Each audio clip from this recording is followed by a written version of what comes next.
Hey everyone, good morning. So for today, for my reflection, I wanted to go back a little bit to the chapter I did yesterday on this, from this book, Anam Cara. So when I was talking about the face and looking at the face and how a person's face changes over time. We live in a world, in North America especially, maybe not so much in other parts of the world, but we live in a world in North America and Asia where people use the face as a mask. So they'll put Botox into their cheeks, their lips, their eyes, and it just becomes a mask. It doesn't show you the person's true face, how they really look, how life has changed that face. They have no wrinkles on it. They have no scars anywhere on their body. It's just a mask that embodies their flesh. And in the Christian tradition, that's not what the face is about. When you look at somebody's face, you see in that face, even in your face, you see what life has done to you. And it's difficult to see the shape of your own life. It's easy for others to see it because they are looking at it as somebody who's distant from you, who's removed from you. But when portraits are painted, they say it's very hard to capture a person's face, to get that embodiment of the face in it. A good artist will capture it well. I have some paintings on my wall of Elvis, and that's another way of spirituality being incorporated into our home. That's our personal imprint into our homes. And some people like me who are poor, who never have any money, we have very eclectic homes. So we haven't had the opportunity to buy nice cases to put our records in, or to put up an altar where we can pray. So we have little tables, and we have tables we put together, covered with tablecloths, and we do the best we can with what we have. But I don't have what my dad had in his home, or my mother. I don't have Italian wine glasses that have been given to me as a wedding present. I don't have a nice TV stand that I can lock my TV in. I don't have a record player where I can put the records at the bottom and stack them nicely. So with what I have, I embody what I can, and I try to make my place look beautiful. So with what we have, we try to incorporate God's beauty into our spirituality. And that's what this book is telling us, that if you look at a person's photos, like if you look at somebody that's tight-lipped, or they've got a very thin mouth, it kind of shows you the person that they are. He talks about them having a meanness of spirit, and you see that reflected in their faces.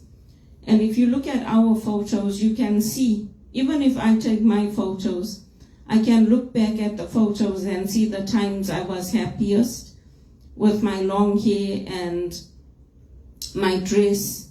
Everything I do now is to please the family, because they've given me the money, and people who have given me money, including the family, I'm not myself. So I do things to please them because it's their money, so I have to live how they think is right.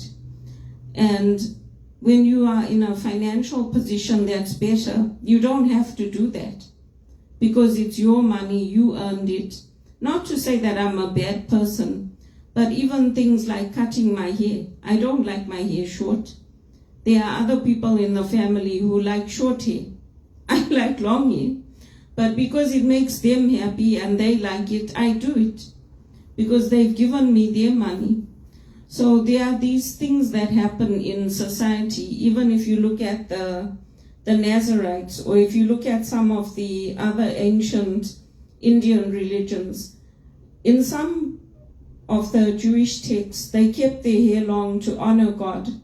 And even in the Bible, women with long hair, it's seen as a sign of beauty. But I keep my hair short because it makes them happy. And also my hair's been thinning lately as I've been getting older. So it makes sense to keep it short. But our spirituality is it's not only our own.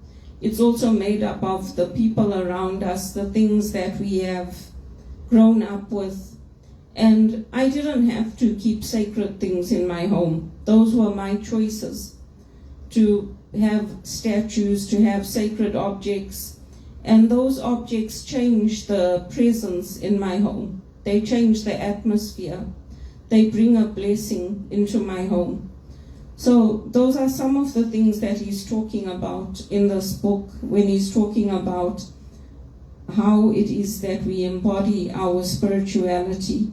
Even the use of sacramentals for me, it's a way of embodying my spirituality. He gives a very powerful example here of if you're working with people who are terminally ill or people who are going in for operations, one of the things that you can get them to do is to write a letter or write out a poem or say a prayer to that part of the body which is going to be operated on, or it's going to be removed from them, and to thank that part of the body for serving you and for being a part of your life, and asking forgiveness from that part of the body. Because he says all of our body is made up of members. And when we were growing up, that's how they used to refer to the body. They used to refer to your arm or your leg or different parts of the body as a member of the body. And each member of that body works together. So it's something that I have incorporated when I've taken people for spiritual direction who are terminally ill, and even creating memories with their children, taking photos, recording videos that they can keep. Some of the people I've worked with have been young people who have had cancer, or in the hospital at St. Michael's, I've worked with their families, their parents. And sometimes it is very hard because it's a terminal disease, and you know that that young man or that young woman is not going to recover. Or it's a young mother with children, and the children are very young and she doesn't know how to say goodbye to them. So I've incorporated things like this into working with them. And he does give that example in here. I hadn't read about this at the time I was taking the lady for spiritual direction, but it is given in this book if you're interested in it. And our bodies in the Christian tradition are not like in the Greek tradition. We don't see the body as something to be hated, to be cut up, to be detested. We see the body as something good, to be adorned, to be cared for, to be washed. And even when somebody dies, that's why we wash the body, we clothe it. We have that final ceremony where people can view the body before it is cremated or before it is put into the ground and buried. Because for us in the Christian tradition, the body is not something that is to be detested. It's coming from that Old Testament story of creation where God creates us and sees that it is very good. So there's a little bit of that in here where he's talking about the Greek tradition and how the body was viewed as something evil, but we don't do that in the Christian tradition. And one more method of prayer that he suggests, which I think is a very nice method of prayer. I had talked about how in the Celtic tradition they say your soul surrounds you and protects you, and it protects the body. You're embodied into this life in the flesh. So he gives a suggestion in here to recognize a new art of prayer. To close your eyes and relax into your body. Imagine light all around you, the light of your soul. Then with your breath, draw that light into your body and bring it with your breath through every area of your body. And then when you're breathing out, imagine that you're breathing out all the debris in you, like pieces of coal or charcoal, that you are releasing out into the universe. So it's a nice way to pray, and it's a nice way to do a meditation, to bring cleansing into your soul and into your light soul. And your body knows you intimately. When a part of your body is hurting, or when a part of your body is not functioning right, that's your body sending you a message. So that's basically what he is talking about in here. And he also talks about the intimacy between partners when they are making love, when they are encircled in each other's arms, and the power of that, but also the danger of that, because that gives the power to hurt as well. So it's a beautiful book. Again, I just wanted to go back and go into those sections a little more to give some pointers, because I did a very high level on the chapter yesterday. But there's ways you can take this, and you can see, if you're a spiritual director, how you can use that as methods of prayer when you're praying with people, when you're incorporating it into a retreat in daily life. That's some of the work that I did when I was doing my studies, my formation with Father Michael Kalacic. And we used to have, for our final celebration, we did have a retreat in daily life, and we all cooked something and we brought it and shared it at the college itself. So it really depends on the professor that you're with and what they are open to, what they're not open to. I found Father Michael Kalacic to be pretty open to some of even our weird and strange ideas, and he never said, oh yeah, that's not, we can't even look at it that way. He always allowed us to look at things, to point out different ways of seeing things, even in the creation story.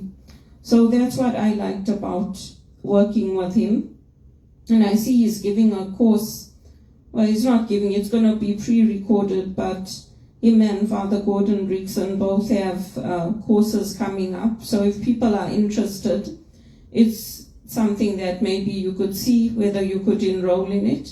I don't know how the college is working now. Before, they used to do it as continuing education for those of us who had already graduated from the college. But you're welcome to contact them and see whether it's open to everyone. There are certain courses that are not open to everyone. You have to be a student. And even the Art of the Presider that Father Scott Lewis wanted me to take, that's a course that the priests take. So I haven't seen it offered in a very, very long time, but I do check back with them to see whether they're going to offer it, and maybe one day I'll get to take it. But I just wanted to go into those points a little more deeply, especially for those of you who are practicing as spiritual directors, or interested in it, or interested in working with somebody like me who can give spiritual direction. Those are some of the ways that we pray with people. And it's not always an easy journey. When I was at the hospital, it was hard for me when I was in the ICU lounge, because I thought of my dad a lot. And because I was so small when he died, when I used to walk through the cardio section, or that was where all the people who had had heart attacks, they were there in those rooms. So I had to go through that when I started my shift and ended my shift, or if the families wanted me to take them in. So I thought of him, and also when I was working with the cancer patients in the ICU lounge, sometimes that chemotherapy, it leads to people looking like they've been burnt in a fire. There was one young man, the one whole side of his face, it was all wrinkled. It looked like he had been burnt in a fire. But it wasn't, it was the result of the chemotherapy. So I used to just pray with the families when they asked me, or just be a presence for them, just be there, be in the lounge, make sure that they had coffees and teas available. And all the doctors and nurses liked me. The doctors used to come there and they used to say, "Can we take a cookie?" I said, "Oh, take it if you want." Then the administration said, "No, you can't let them take a cookie. Tell them they can't have it." I said, "Oh, I can't tell the doctors that they can't have it." So then they put a notice there saying that this is only for the families that are coming to visit and the volunteers. The doctors cannot take these cookies. I was like, oh, these people. So anyway, that's part of how I incorporate it into what I do. And it's not easy to get any work here in ministry in the churches. So that's why I did all the volunteering I did, because ultimately I want to get paid employment out of it. And even my friend Privilege was telling me that in places like the Netherlands, people don't volunteer because it's considered unpaid work.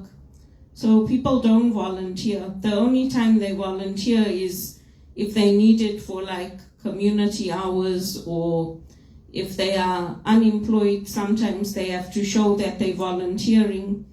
So I told her, oh, lots of people told me that over here too, that you should stop doing so much volunteering because they're just using you.